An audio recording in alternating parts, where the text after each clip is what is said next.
The war in West Asia continues to escalate, both in terms of the scale, also the wider impact. In fact, Israel has just approved the call-up of up to 400,000 reservists, while the US is planning to deploy around 3,000 elite troops towards the region. And amid this increased military deployment, Iran has drawn a hard red line.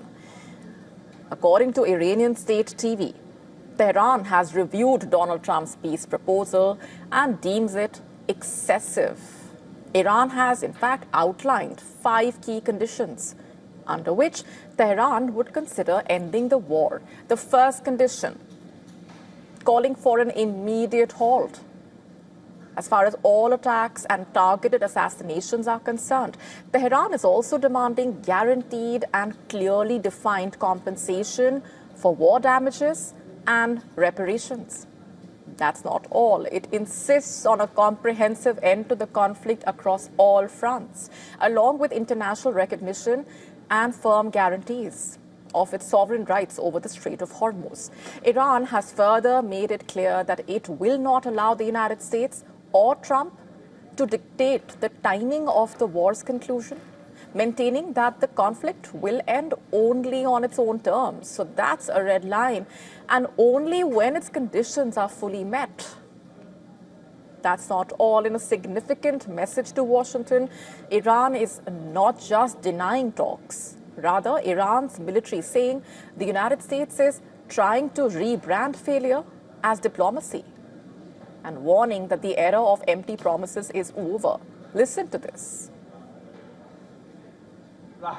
Do not call your defeat an agreement. The era of your promises is over. Today, there are 2 fronts in the world, truth and falsehood, and any free seeker of truth will not be deceived by your media waves. Has the level of your internal discord reached the point where you are negotiating with yourselves? Now, just to break this down, this is among Iran's latest rejections yet of any talks with the United States, even as claims of back-channel diplomacy from the US grow louder, because on the other side, US President Donald Trump continuing to insist negotiations are very much on. Listen to this now. Negotiations right now. They're doing it along with Marco, JD. We have a number of people doing it, and the other side, I can tell you, they'd like to make a deal. The war on the ground, meanwhile, further intensifying, Israel claiming it has struck deep inside Iran, targeting a critical submarine development facility in Isfahan, described as a key hub for naval systems and unmanned vessels. 2 more strikes, it claims, hit naval cruise missile production sites in Tehran, aimed at disrupting long-range weapons capabilities. In neighboring Iraq, an airstrike hit a military clinic in Anbar province, killing at least 7 soldiers and injuring 13. Iraq calls it a blatant violation of international law. No group, in fact, has claimed responsibility so far. Mourners and Iraqi soldiers gathered at a teaching hospital as the bodies of the soldiers killed in the airstrike were brought in. How long will we stay like this? We are losing our sons every day. They say the airstrikes are just on the popular mobilization forces, but those are security forces. The Iraqi army is being hit, and these victims are dying. What did they do to deserve this? What did they do to deserve this? And inside Iran, the humanitarian crisis is only deepening. According to Iranian authorities, at least 20 hospitals have been hit since the 28th of February. Those are the numbers on your screen, just to look at the region. 9 reportedly partially or fully out of service, including Tehran's Gandhi Hospital, which has shut down completely. At sea, meanwhile, tensions are rising even further. Iran claims it fired cruise missiles at the U.S. aircraft carrier USS Abraham Lincoln, forcing it to change position. And there is still no confirmation from the United States on the issue. Iran's Revolutionary Guards also claiming missile and drone strikes on U.S. bases in Kuwait, Jordan, Bahrain, along with attacks on Israeli targets. In Kuwait, meanwhile, a drone strike sent a massive plume of smoke over Kuwait International Airport. Those are the images. Kuwaiti authorities saying multiple drones were shot down, but one hit a fuel tank, sparking a fire.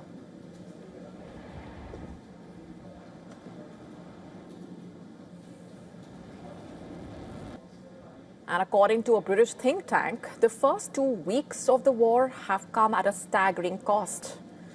Over 11,000 munitions fired in just 16 days, costing around $26 billion, with expensive interceptors being used to shoot down far cheaper drones. And replacing these stockpiles could cost more than double. So the war in West Asia continues to expand militarily, geographically, politically, with every passing day. And amid the growing disapproval for the West Asia war is US President Donald Trump trying to play good cop, bad cop, while positioning himself as a peacemaker. With his emphasis on a deal with Iran, the US Secretary of War came in for a rather awkward mention. In his latest media interaction, Trump specifically mentioned that Hegseth does not want the war to end. According to the US president, Hegseth and General Dan Kane were the only two people who were disappointed to hear about negotiations with Iran. Two people that were quite disappointed. I don't want to say this, but I have to. I said, Pete and General Raisin Kane, I think this thing's going to be settled very soon. Here they go. Oh, that's too bad. Pete didn't want it to be settled.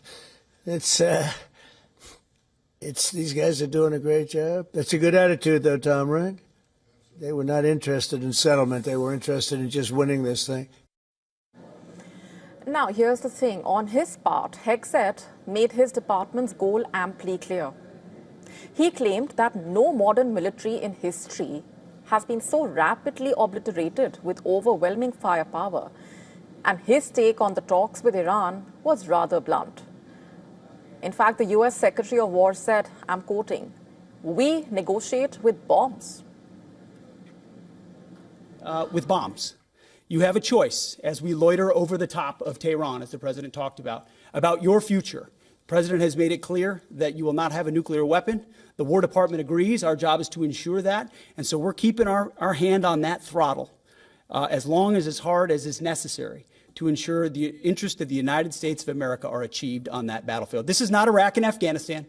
This is not a president who's interested in vague end state. And earlier this week, Trump sought to shift the focus of commencing the war on Hegseth. He said that Hegseth was the first person in his team who suggested attacking Iran when he consulted the senior administration members about the situation in the region. Now, these statements also assuming significance in the light of the rising anti-war sentiment among Americans. As per the latest poll by Reuters, the US president's approval rating plunged to 36%, which is the lowest ranking since his return to power. So that's significant. That's not all. Around 61% people expressed their disapproval of the US strikes on Iran. So that's the sentiment on the ground in a way. And Trump and his team's latest narrative when it comes to Iran also raising another question.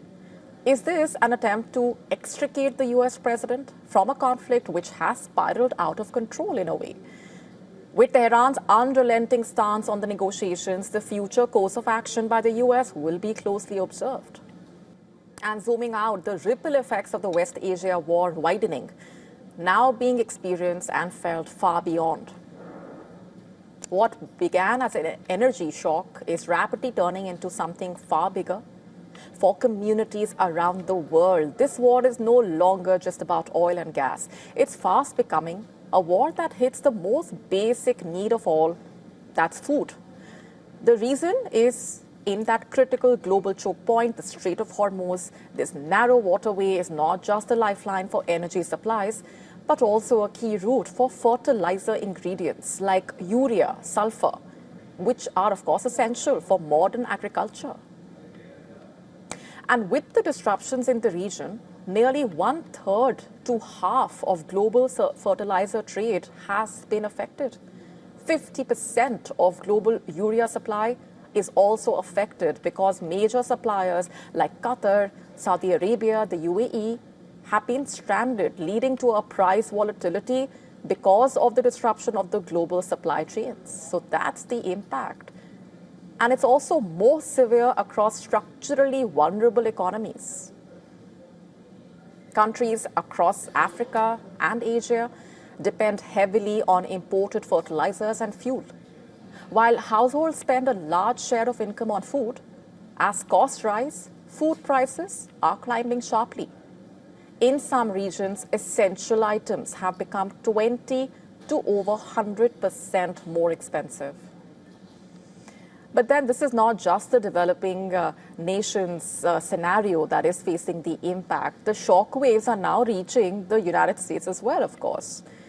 America, despite being a major agricultural powerhouse, is deeply linked to the global fertilizer markets. It imports about a quarter of its fertilizer needs, including a significant share of nitrogen. The disrupted energy flow is impacting American farmers and growing pressure on agriculture industry that forms the backbone of the US economy.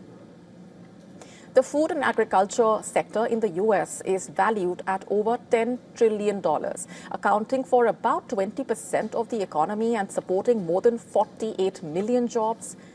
So any sustained fertilizer shortage does not just impact farms.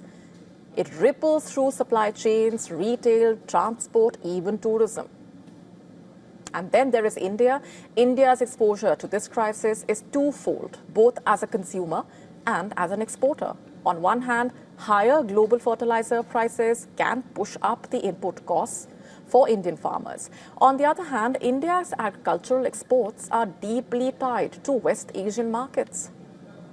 And over the past decade, the Gulf has become a key destination for products like rice, bananas, spices, meat, dairy. In fact, more than 70% of India's exports of certain items like sheep and goat meat, fresh beef, bananas, some spices, go to this region. So any disruption in trade flows, whether from the conflict, the shipping bottlenecks, or the economic slowdown, could hit Indian exporters hard. And the consequences could be felt across farm incomes, rural demand, and the broader agricultural economy. So what we are witnessing basically is a shift from an energy crisis to a food crisis in a way, from regional conflict to global consequences, serious ones. Because when fertilizer supply is choked or impacted, food production could come next. And when food is impacted, it's not just markets that react, it's millions of households around the world that feel the pinch. Pakistan's closeness to Bangladesh has grown manifold since 2024, when Sheikh Hasina was ousted from power. And 2 years on, a newly elected government in Dhaka is once again turning the clock back, as it marked the anniversary of Operation Searchlight as Genocide Day. Bangladesh Prime Minister recalled the atrocities committed by Pakistan. He said, I'm quoting, Pakistani occupation forces carried out one of the most heinous genocides in history against unarmed people of Bangladesh. On this day, 55 years ago, the Pakistani army massacred several teachers, intellectuals, civilians at various places, including Dhaka University. And this marked the formal start of the Liberation War, which ended with Pakistan's humiliating defeat in December 1971. As per reports, millions of people died because of Pakistan's atrocities. Paying tribute to the martyrs, Rahman stressed on the importance of conveying the significance of this genocide to future generations. To commemorate this day, 1 minute symbolic blackout was conducted. Additionally, educational institutions organized discussions on the genocide and liberation war. If we look at the tenure of the Muhammad Yunus-led interim government there, Bangladesh and Pakistan boosted their ties like never before in a way, especially, in fact, in February 2025, both countries resumed direct trade for the first time since 1971. High-level military interactions between the two sides resumed. Additionally, Pakistan's Deputy Prime Minister and Foreign Minister completed a 2-day Dhaka visit last year. Also, direct flights between the two countries have resumed. Rahman's direct attack on Pakistan also assuming significance given the BNP's own track record. During its earlier stint in power from 2001 to 2006, the late Bangladeshi Prime Minister Khaleda Zia was perceived to have a favorable policy towards Pakistan. During this period, concerns were raised over growing activities of anti-India outfits on Bangladeshi soil. That's not all. In a clear sign of overture towards India, Bangladesh thanked New Delhi for its pivotal role in the liberation war.